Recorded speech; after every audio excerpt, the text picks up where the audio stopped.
щасливу долю в цьому незбагненному єднанні.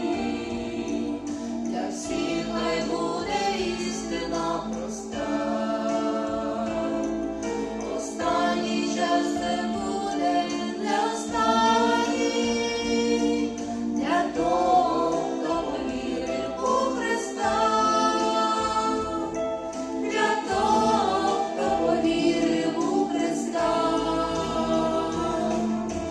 Помолюся тихо, словом не лукавий, що по світу лихо більше не блукало.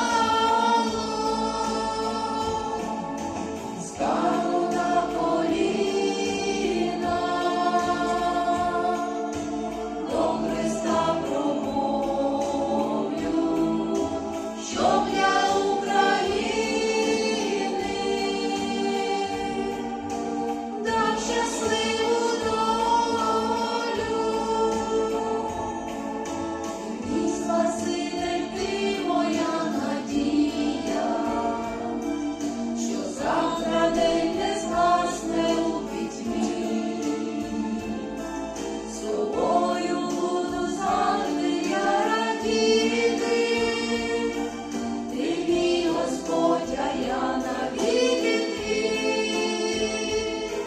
Ти мій Господь, а я навіки твій. Помолюся тихо, словом не лукавий, що по світу лихо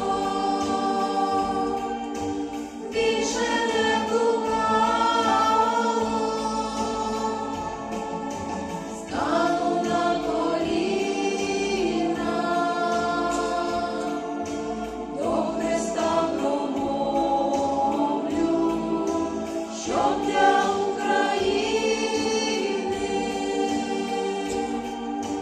дав щасливу долю.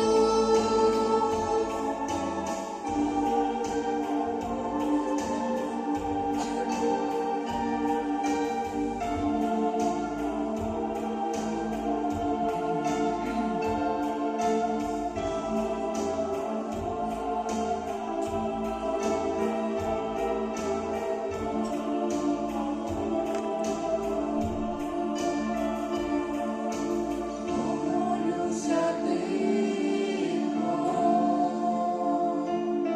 словом не лукавий, що по світу лихо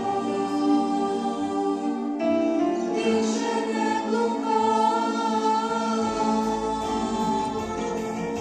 Стану на коліна, до Христа промовлю, щоб для України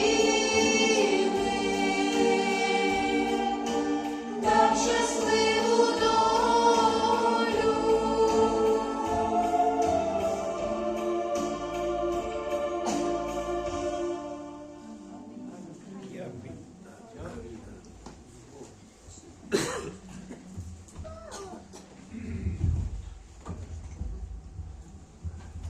Слава Богу за чудове прославлення. А зараз дитяче